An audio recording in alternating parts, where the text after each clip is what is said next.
Hello everyone, कैसे हो आप लोग। मैं बीएस चौहान आपके अपने यूट्यूब चैनल जेएमडी क्लासेज में हार्दिक स्वागत और अभिनंदन करता हूं। आज की क्लास कक्षा 10 के विद्यार्थियों के लिए और ये हिंदी का मॉडल पेपर है एग्ज़ाम 2025 के लिए। जो बच्चे हाई स्कूल की बोर्ड परीक्षा देने जा रहे हैं वर्ष 2025 में, उनके लिए ये सेशन बहुत ही महत्वपूर्ण है। जो बच्चे जुड़े हुए हैं सेशन से, सेशन को फटाफट शेयर कर दें, और जो बच्चे नए हैं चैनल पर पहली बार आए हैं वो चैनल को सब्सक्राइब कर लें और पास में बेल आइकन को जरूर प्रेस करें ताकि आने वाली वीडियो की नोटिफिकेशन और यूपी बोर्ड के नवीनतम जानकारी आप तक शीघ्र पहुंच सके। आज की क्लास में हम बात करेंगे कि हिंदी का मॉडल पेपर, हिंदी का जो पेपर है वो कैसा आता है, उसका एक मॉडल पेपर लेके आएंगे जो कि बोर्ड के द्वारा जारी किया गया था, और उस पर हम प्रत्येक बिंदु पर चर्चा करेंगे कि मॉडल पेपर किस प्रकार से हल करते हैं, बोर्ड में पेपर को किस प्रकार से हल किया जाता है, उसके जो महत्वपूर्ण बिंदु हैं उन पर आज हम चर्चा करेंगे। तो हाई स्कूल के बच्चों के लिए ये सेशन बहुत ही महत्वपूर्ण है, क्योंकि पेपर में बच्चों से अक्सर गलतियां हो जाती हैं। तो पेपर में गलतियां ना हो इससे पहले ही हम एक मॉडल पेपर कराएंगे ताकि आप अपनी गलतियों को सुधार सकें और परीक्षा में बेहतर अंक लाकर अपना स्थान सुरक्षित कर सकें। तो सभी बच्चे जो बच्चे जुड़े हुए हैं सेशन को लाइक और शेयर कर दें। इसके बाद स्टार्ट करते हैं आज का सेशन। इस मॉडल पेपर को मैंने दो भागों में डिवाइड किया है। प्रथम भाग में हम देखेंगे OMR शीट पर भरने वाले प्रश्न, OMR पर भरने वाले प्रश्न, जो कि 70 नंबर का पेपर होता है। 70 नंबर के पेपर में 20 नंबर के ऑब्जेक्टिव आते हैं जिनको हमें OMR शीट पर भरना होता है, और 50 नंबर का लिखित पेपर आता है जो कि हमें कॉपी पर लिखना होता है। तो इसके पहले भाग में, जो कि पहला भाग दिया गया है, इसके पहले भाग में हम OMR पर आधारित 20 नंबर के अंकों के प्रश्नों की बात करेंगे, और इसके अगले भाग में, दूसरे भाग में हम जो वर्णनात्मक प्रश्न होते हैं उन पर हम चर्चा करेंगे। अगर एक ही पेपर में समझा देते तो ये वीडियो बहुत ज़्यादा लंबा हो जाता, और इसलिए मैंने इसको दो भागों में बांटा है ताकि आप बेहतर तरीके से समझ सकें और बोर भी ना हो। तो सभी बच्चे इस वीडियो की लिंक को अपने आदर मित्रों में शेयर कर दें ताकि अधिक से अधिक बच्चे जुड़ सकें, और मॉडल पेपर 2025 कैसा आएगा, इसका जैसा बोर्ड परीक्षा में आपको पेपर देखने को मिलेगा वही पेपर यहाँ पर है। बस प्रश्नों के बदलने की संभावना है, रचनाओं के बदलने की संभावना है, गद्यांश के बदलने की संभावना है, लेकिन जो प्रश्न संख्या 1 में क्वेश्चन आएगा वही वहाँ पे आएगा। ठीक है बच्चों, यानी क्वेश्चन बदल सकता है, क्वेश्चन नंबर वही रहेगा। तो आइए चलते हैं अपने टॉपिक पर। इसके जो 20 MCQs हैं किस प्रकार से हल किए जाते हैं पेपर को परीक्षा में, क्या समय मिलता है आपको परीक्षा में पेपर के लिए, उस पर सब पर चर्चा करेंगे। तो आइए स्टार्ट करते हैं आज की। देखिए बच्चों, आपकी स्क्रीन पर मॉडल प्रश्न पत्र 2025 कक्षा 10 विषय हिंदी। तब जब भी पेपर आपको मिले तो उस पर जो दिए गए निर्देशांक हैं, जो निर्देश हैं, उनको आपको पहले पढ़ना है। ठीक है बच्चों, हम इसी पेपर में आपको समझा देंगे। इसी प्रकार के निर्देश आपके बोर्ड के पेपर में दिए रहेंगे। पहला पॉइंट क्या है बच्चों? पहला पॉइंट है कि प्रारंभ के 15 मिनट परीक्षार्थियों को प्रश्न पत्र पढ़ने के लिए निर्धारित हैं। यानी जब आपको पेपर बांटा जाएगा, पेपर स्टार्ट होगा, दिया जाएगा, तो शुरू के जो 15 मिनट हैं वो आपको पेपर पढ़ने के लिए निर्धारित किए गए बोर्ड के द्वारा, कि 15 मिनट तक आप पेपर को भली भांति समझ लें, पढ़ लें, प्रश्न क्या पूछ रहा है, प्रश्नों की प्रकृति क्या है। तो ध्यानपूर्वक प्रश्न को पढ़ना है, पूरे पेपर को पढ़ना है। इसके बाद जो क्वेश्चन आपको सरल लगें, इजी लगें, या जिनके उत्तर आपको भली भांति आते हों, उन प्रश्नों को ही सबसे पहले हल करें। चाहे हिंदी का पेपर हो, चाहे इंग्लिश का पेपर हो, चाहे साइंस का हो, सोशल साइंस का हो, ठीक है, या मैथ का हो या होम साइंस का हो, कोई भी पेपर हो 15 मिनट आपको पढ़ने के लिए दिए जाएंगे और पढ़ने के पश्चात आपको ये डिसाइड करना कौन सा प्रश्न आपको भली बात आता है, उसी प्रश्न को सबसे पहले आप हल करें। ठीक है। दूसरा पॉइंट है प्रश्न पत्र 2 खंड आ और बा में विभाजित है।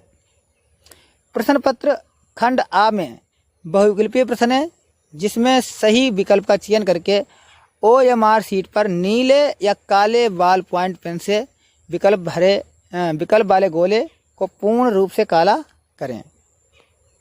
क्या करें बच्चा? पूर्ण रूप से काला करें। जो सर्कल है, गोला है, मान लीजिए दिया गया है, ठीक है, और 4 गोले दिए होंगे ABCD करके।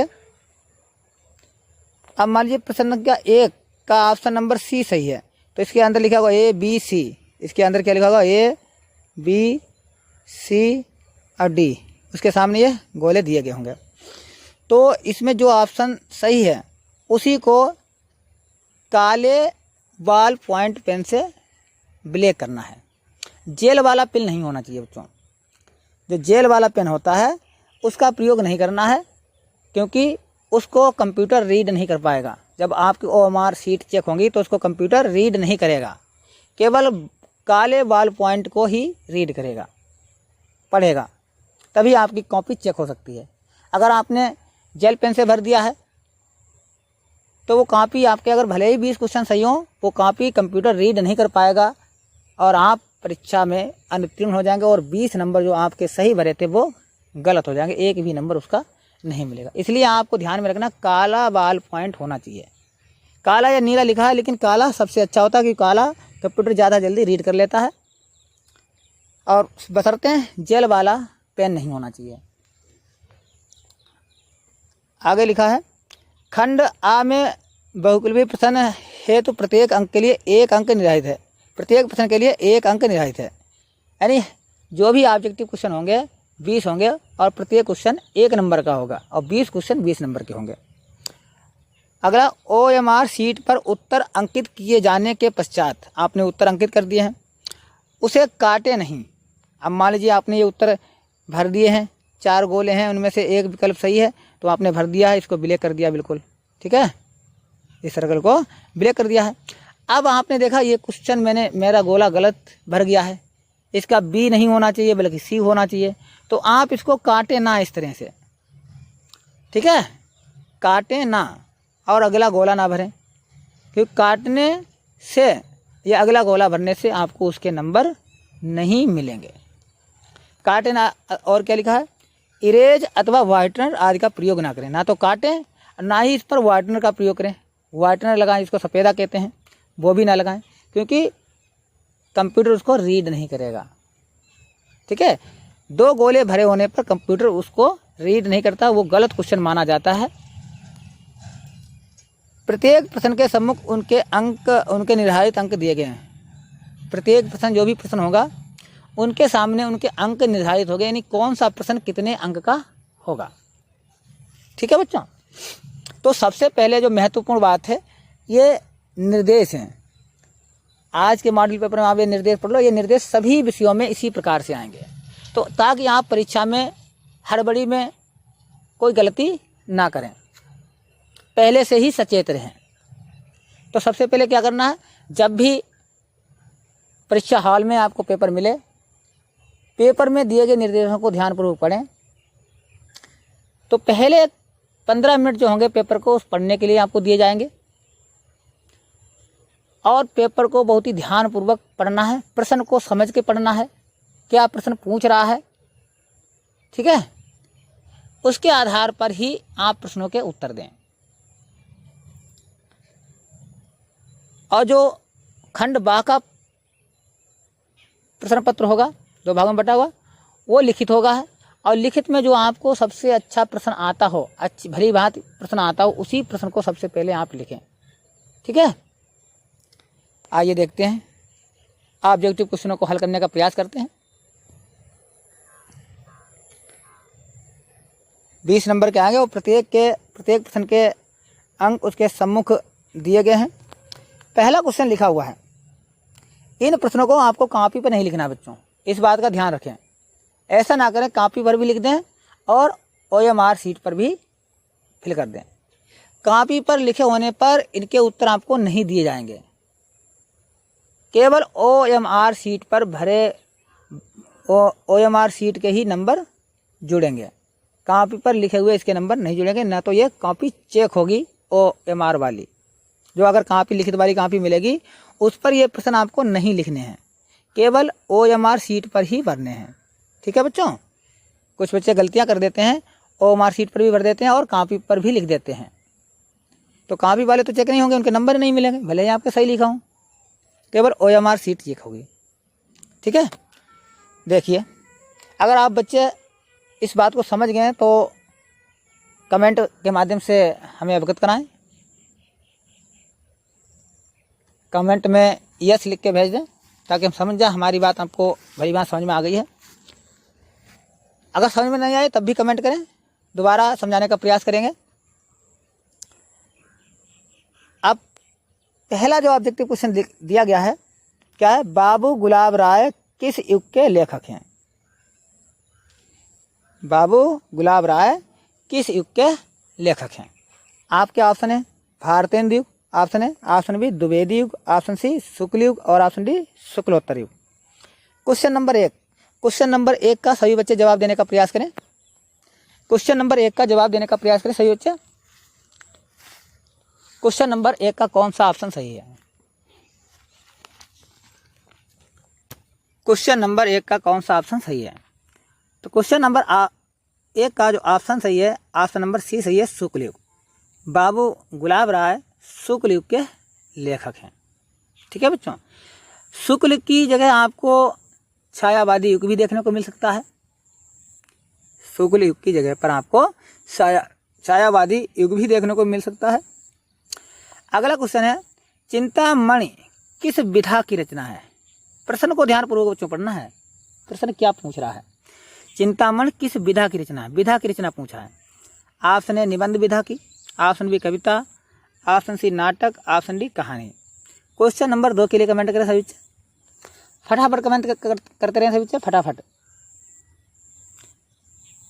क्योंकि इन 20 क्वेश्चनों में आपको ज़्यादा समय नहीं लगाना है। समय का प्रबंध करके आप पेपर को हल करें ताकि निर्धारित समय में आपका पूरा पेपर हो जाए, कोई भी क्वेश्चन आपका छूटे भी ना। इसलिए टाइम मैनेजमेंट का विशेष ध्यान रखें बच्चों। क्वेश्चन नंबर 2 के लिए कमेंट करें। क्वेश्चन नंबर 2 का कौन सा ऑप्शन सही है? तो चिंतामणि किस विधा की रचना है? तो चिंतामणि जो है ऑप्शन नंबर ए सही है, निबंध विधा की रचना है। और चिंतामणि किसकी रचना है बच्चों? आचार्य रामचंद्र शुक्ल की रचना है। क्वेश्चन नंबर 3, गबन किसकी रचना है या गबन के लेखक कौन हैं? Option A Munshi Premchand, option B Jaishankar Prasad, option C Nirala, option D Harikrishna Premi. Question number 3 के लिए कमेंट करें सभी बच्चे।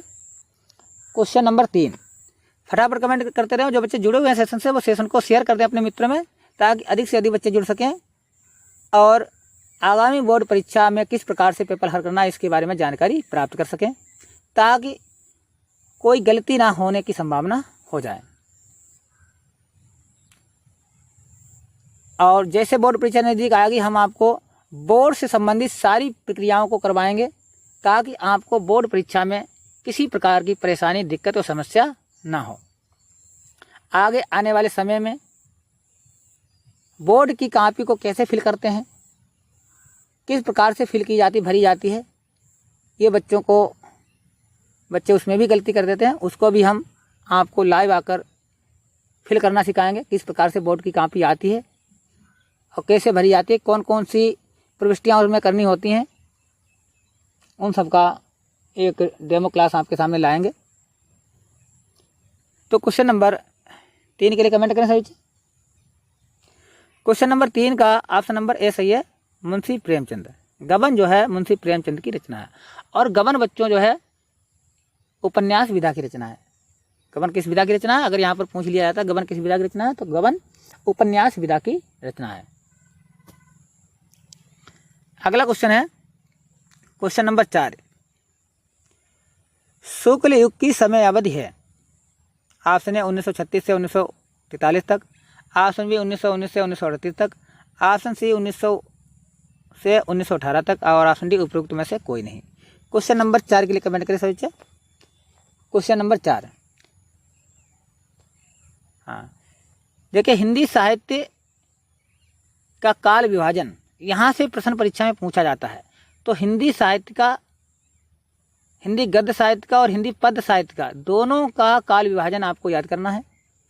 यहाँ से बोर्ड परीक्षा में प्रश्न पूछे जाते हैं और ये प्रश्न कई बार बोर्ड परीक्षा में पूछा जा चुका है। शुक्ल युग की समयावधि। तो क्वेश्चन नंबर 4 का जो ऑप्शन नंबर बी सही है, बिल्कुल राइट आंसर है। 1919 से 1938 तक शुक्ल युग की समयावधि है। शुक्ल युग के स्थान पर आपको छायावादी युग भी देखने को मिल जाता है, तो उसकी भी समय सीमा 1919 से 1938 तक ही है। अगला क्वेश्चन, क्वेश्चन नंबर 5, नीड़ का निर्माण फिर किस विधा की रचना है? नीड़ का निर्माण फिर किस विधा की रचना है?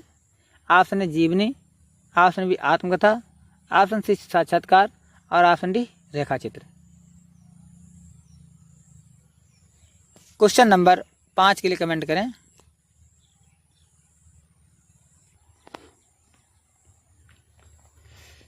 तो क्वेश्चन नंबर 5 के लिए कमेंट करें सभी बच्चे। क्वेश्चन नंबर 5,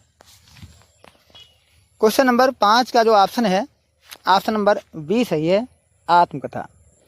नीड़ का निर्माण फिर जो है आत्मकथा विधा की रचना है। सही बच्चे कमेंट करें, नीड़ का निर्माण फिर के रचनाकार कौन है, इसके लेखक कौन है? सही बच्चे कमेंट में करें, इसका आंसर कमेंट बॉक्स में टाइप करें या सेंड करें। तो नीड़ का निर्माण फिर ये हरिवंश राय बच्चन की रचना है, जो कि आत्मकथा विधा की रचना है। अगला क्वेश्चन, प्रिय प्रवास किस युग की रचना है? प्रिय प्रवास किस युग की रचना है? आपके ऑप्शन है द्विवेदी युग की, ऑप्शन बी भारतेंद्र युग की, ऑप्शन सी प्रकृतिवादी युग की, ऑप्शन डी छायावादी युग की। तो क्वेश्चन नंबर 6 के लिए कमेंट करें। क्वेश्चन नंबर 6, क्वेश्चन नंबर 6 के लिए कमेंट करें सभी बच्चे। प्रिय प्रवास किस युग की रचना है? तो क्वेश्चन नंबर 6 का जो जवाब है वो ऑप्शन नंबर ए सही है, द्विवेदी युग की रचना है प्रिय प्रवास। और प्रिय प्रवास के जो कवि हैं वो अयोध्या सिंह उपाध्याय हरिओद हैं, और अयोध्या सिंह उपाध्याय हरिओद का ये महाकाव्य है, खड़ी बोली का प्रथम महाकाव्य है प्रिय प्रवास। ठीक है बच्चों, अगर ये पूछा जाए प्रिय प्रवास के लेखक कौन है, सॉरी प्रिय प्रवास के कवि कौन है, तो प्रिय प्रवास के जो कवि हैं वो अयोध्या सिंह उपाध्याय हरिओद जी हैं, और ये द्विवेदी युग की रचना है। अगला क्वेश्चन है, मधुशाला किसकी रचना है? Option A Ramdhari Singh Dinkar, option B Hariaudh, option C Harivansh Rai Bachchan और ऑप्शन डी सुमित्रानंदन पंत। मधुशाला किसकी रचना है? मधुशाला किसकी रचना है? तो फटाफट क्वेश्चन नंबर 7 के लिए कमेंट करें। क्वेश्चन नंबर 7 का जो ऑप्शन नंबर है, ऑप्शन नंबर सी सही है, हरिवंश राय बच्चन की रचना है। नेक्स्ट क्वेश्चन, भारत भारती किसकी रचना है? भारत भारती किसकी रचना है? ऑप्शन है Siyaram Sharan Gupt, option B Maithili Sharan Gupt, option C Jaishankar Prasad और option D Mahadevi Verma. Question number 8 के लिए कमेंट करें। क्वेश्चन नंबर 8, क्वेश्चन नंबर 8 का ऑप्शन नंबर बी सही है, भारत भारती के रचनाकार मैथिली शरण गुप्त जी हैं, ऑप्शन नंबर बी सही है। नेक्स्ट क्वेश्चन, आधुनिक काल कब से कब तक है, यानी आधुनिक काल की समय सीमा बतानी है। ऑप्शन है 1843 से अब तक, ऑप्शन बी 1643 से 1843 तक, ऑप्शन सी 1918 से 1936 तक और ऑप्शन डी 1936 से 1943 तक।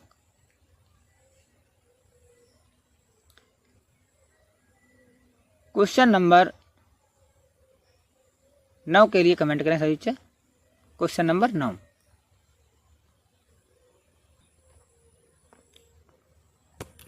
क्वेश्चन नंबर 9, क्वेश्चन नंबर 9 का ऑप्शन नंबर ए सही है। 1843 से अब तक आधुनिक काल की समय सीमा है। अगला क्वेश्चन है, मतीराम किस युग के कवि हैं? मतीराम किस युग के कवि हैं? आपके ऑप्शन है, ऑप्शन ए आधुनिक काल के, ऑप्शन बी आदिकाल के, ऑप्शन सी भक्ति काल के और ऑप्शन डी रीतिकाल के। क्वेश्चन नंबर 10, क्वेश्चन नंबर 10 का ऑप्शन नंबर डी सही है। मतीराम रीतिकाल के कवि हैं। ये 10 क्वेश्चन बोर्ड परीक्षा में हिंदी गद्य और हिंदी पद्य साहित्य के इतिहास से पूछे जाएंगे और बाकी जो 10 क्वेश्चन हैं वो ग्रामर से पूछे जाएंगे, यानी हिंदी व्याकरण से पूछे जाएंगे। हिंदी व्याकरण से पूछे जाएंगे, इस बात को आपको विशेष ध्यान रखना है। जो 10 क्वेश्चन होंगे वो हिंदी गद्य,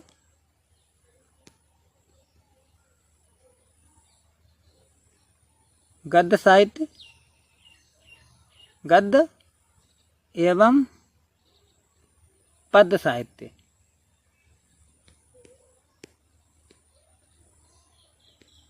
से संबंधित हो गए। 10 क्वेश्चन 5 नंबर हिंदी गद्य साहित्य से पूछे जाएंगे और 5 नंबर हिंदी पद्य साहित्य से पूछे जाएंगे। कुल 10 क्वेश्चन 10 नंबर के पूछे जाएंगे। बाकी जो 10 क्वेश्चन होंगे वो व्याकरण से होंगे, बाकी जो 10 क्वेश्चन होंगे वो व्याकरण से संबंधित होंगे। व्याकरण से संबंधित 10 क्वेश्चन होंगे। ठीक है बच्चों, इस बात को विशेष ध्यान रखना। 10 नंबर रचनाओं से संबंधित पूछे जाएंगे हिंदी गद्य और पद्य साहित्य से, और 10 नंबर व्याकरण से संबंधित होंगे।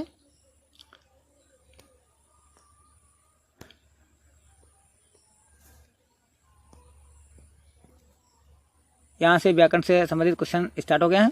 क्वेश्चन नंबर 11, हास्य रस का स्थायी भाव है। ऑप्शन ए है शोक, ऑप्शन बी रति, ऑप्शन सी हास और ऑप्शन डी निर्वेद।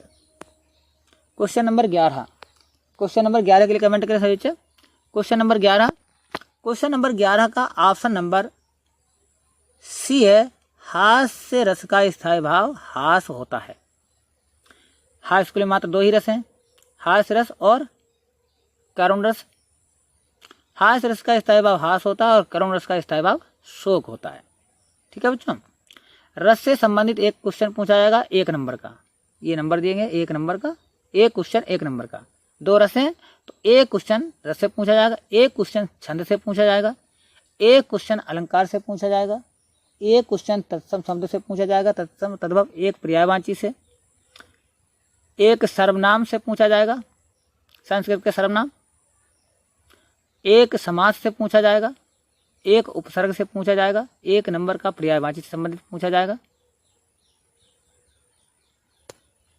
अगला क्वेश्चन है क्वेश्चन नंबर 12, सोहत ओढ़े पीत पट श्याम सलोने गात, मनो नील मणि सेल पर आतुप प्रयोग प्रभात। उपरोक्त पंक्तियों में कौन सा अलंकार है?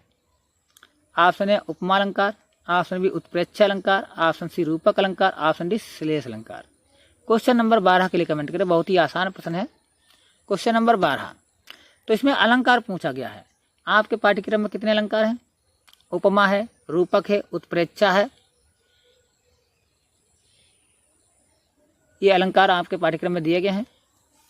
तो यहाँ पर कौन सा अलंकार है? तो सबसे पहले जब मैंने अलंकार का वीडियो पढ़ाया था, जिन बच्चों ने नहीं पढ़ा है वीडियो, वो नीचे उसकी प्लेलिस्ट है डिस्क्रिप्शन में दी गई, वहाँ से जाकर आप उस वीडियो को जरूर देख लें। उसमें मैंने अलंकार पहचानने की शॉर्ट ट्रिक बताई है, कैसे अलंकार पहचाने। तो देखिए बच्चों, इसमें मनो शब्द आ गया है। मनो शब्द किस में आता है? उत्प्रेक्षा अलंकार में। जनु जानो मनु मानो आदि जो शब्द हैं वो उत्प्रेक्षा अलंकार में आते हैं। तो यहाँ पर मनो शब्द आ गया है, तो मनो शब्द जो है उत्प्रेक्षा अलंकार का वाचक शब्द होता है। तो यहाँ पर कौन सा अलंकार हो गया? ऑप्शन नंबर 12 का वी सही हो गया, उत्प्रेक्षा अलंकार। क्वेश्चन नंबर 13, रोला छंद में कुल कितने चरण होते हैं? Option 3, option B 2, option C 4 और ऑप्शन डी 5। रोला छंद में कुल कितने चरण होते हैं? ये छंद से प्रश्न है। 2 छंद हैं आपके पाठ्यक्रम में, रोला और सोरठा। तो क्वेश्चन नंबर 13 का जो जवाब है वो है ऑप्शन नंबर सी। रोला छंद में कुल 4 चरण होते हैं। क्वेश्चन नंबर 14, आकर्षण शब्द में किस उपसर्ग का प्रयोग किया गया है? ये उपसर्ग से संबंधित प्रश्न पूछा गया है। ऑप्शन ए है वी, ऑप्शन बी है मान, ऑप्शन सी है अक और ऑप्शन डी है आ। तो क्वेश्चन नंबर 14 के लिए कमेंट करें, आकर्षण शब्द में कौन सा उपसर्ग लगा हुआ है? तो क्वेश्चन नंबर 14 का ऑप्शन नंबर डी सही हो जाता है, आ। आकर्षण में आ उपसर्ग लगा हुआ है। अब उपसर्ग क्या होते हैं? जो शब्द किसी शब्द के प्रारंभ में लगकर उसके अर्थ को परिवर्तित कर देते हैं या परिवर्तन ला देते हैं, ऐसे शब्द उपसर्ग कहलाते हैं। जो शब्द दिया गया है उससे पहले जो शब्द मान लीजिए यहाँ पर दिया गया है, जो मूल शब्द है, मूल शब्द मान लीजिए यहाँ पर क्या मूल शब्द है? मान लिखा हुआ है। अब मान से पहले हम यहाँ पर, ये मान है बच्चों, मान से पहले हम यहाँ पर कोई ऐसा शब्द लगा दें और जो शब्द हम लगाएंगे वो उपसर्ग होगा, उससे इसका अर्थ बदल जाएगा, मान का अर्थ बदल जाएगा। जैसे मान लीजिए मैंने यहाँ पर लगा दिया अप, तो हो गया अपमान। अब अपमान में कौन सा शब्द है? उपसर्ग है, अप उपसर्ग है। ठीक है बच्चों, जिन बच्चों ने उपसर्ग नहीं पढ़े हैं वो हमने पढ़ा है, वीडियो की लिंक नीचे डिस्क्रिप्शन में दी गई है, वहाँ प्लेलिस्ट दी गई, वहाँ से जाकर आप देख सकते हैं। तो यहाँ पर जो है ऑप्शन नंबर डी सही हो जाता है क्वेश्चन नंबर 14 के लिए। अगला क्वेश्चन है, रचना के आधार पर वाक्य के कितने भेद हैं? रचना के आधार पर वाक्य के कितने भेद हैं? आपके ऑप्शन है, option A 2, option B 5, option C 6 और ऑप्शन डी 3। क्वेश्चन नंबर 15 के लिए कमेंट करें सभी से।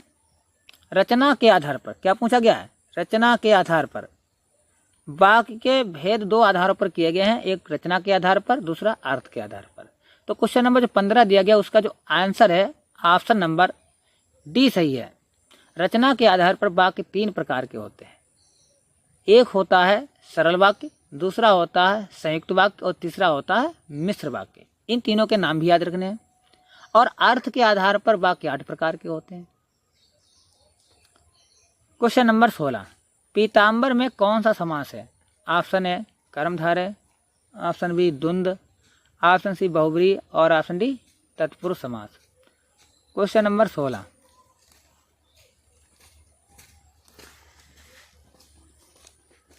क्वेश्चन नंबर 16 का ऑप्शन नंबर सी सही है, पीताम्बर में बहुब्रीहि समास है। अगला क्वेश्चन है, आंसू का तत्सम रूप है। ऑप्शन है अश्रु, ऑप्शन बी अंशु, ऑप्शन सी रोना और ऑप्शन डी आंख।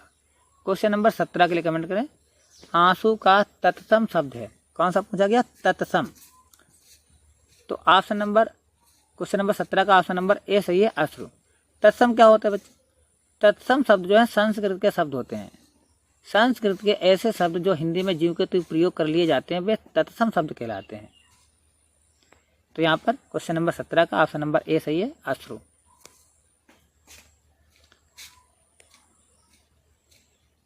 क्वेश्चन नंबर 18, कर्तृवाच्य में किसकी प्रधानता होती है? ऑप्शन ए कर्ता की, ऑप्शन बी कर्म की प्रधानता होती है, ऑप्शन सी भाव की प्रधानता होती है और ऑप्शन डी इनमें से कोई नहीं। क्वेश्चन नंबर 18, क्वेश्चन नंबर 18 का ऑप्शन नंबर ए सही है, कर्तृवाच्य में कर्ता की प्रधानता होती है। क्वेश्चन नंबर 19, ताभ्या शब्द में वचन और विभक्ति है। यानी ताभ्या जो सर्वनाम है तद का, उसमें कौन सा वचन है और कौन सी विभक्ति है, ये पूछी गई है। 4 ऑप्शन दिए गए हैं। ऑप्शन ए है षष्ठी विभक्ति एक वचन, ऑप्शन बी सप्तमी विभक्ति द्विवचन, ऑप्शन सी षष्ठी विभक्ति बहुवचन और ऑप्शन डी चतुर्थी विभक्ति बहुवचन। तो क्वेश्चन नंबर 19 के लिए जवाब दें। क्वेश्चन नंबर 19 का ऑप्शन नंबर डी सही है, चतुर्थी विभक्ति बहुवचन। और ताभ्या ये चतुर्थी विभक्ति और पंचमी विभक्ति के बहुवचन दोनों में आता है। चतुर्थी विभक्ति और पंचमी विभक्ति के बहुवचन में आता है। तो यहाँ पर पंचमी विभक्ति नहीं दिया गया, चतुर्थी विभक्ति दिया गया, तो यहाँ पर हमारा ऑप्शन डी सही हो जाएगा। और क्वेश्चन नंबर 20 है, निम्नलिखित में से सर्वनाम है। कुछ इनके ऑप्शन है। ऑप्शन ए मनुष्य, ऑप्शन बी बचपन, ऑप्शन सी वह और ऑप्शन डी इनमें से कोई नहीं। क्वेश्चन नंबर 20 के लिए जवाब दें सही बच्चे। सर्वनाम है तो क्वेश्चन नंबर 20 का ऑप्शन नंबर सी सही हो जाएगा, वह। वह क्या है? सर्वनाम। अब सर्वनाम क्या होता है? जो शब्द संज्ञा या संज्ञा के स्थान पर प्रयोग किए जाते हैं उन्हें सर्वनाम कहते हैं। सर्वनाम के 6 भेद होते हैं बच्चों। सर्वनाम के 6 भेद होते हैं। निजवाचक सर्वनाम, पुरुषवाचक सर्वनाम, निश्चयवाचक सर्वनाम, अनिश्चयवाचक सर्वनाम, संबंधवाचक सर्वनाम और प्रश्नवाचक सर्वनाम। तो ये थे 20 क्वेश्चन जो कि MCQs के रूप में है और जिन्हें आपको OMR शीट पर बहुत ही सावधानी पूर्वक भरने हैं।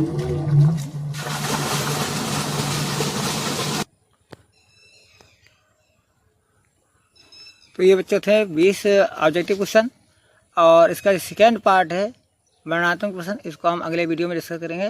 ये 50 नंबर का आता है। तो मिलते हैं शीघ्र ही एक नए वीडियो में इसका अगला पार्ट लेकर। आज की वीडियो कैसी लगी बच्चों, इसको कमेंट बॉक्स में अवश्य बताएं। तब तक के लिए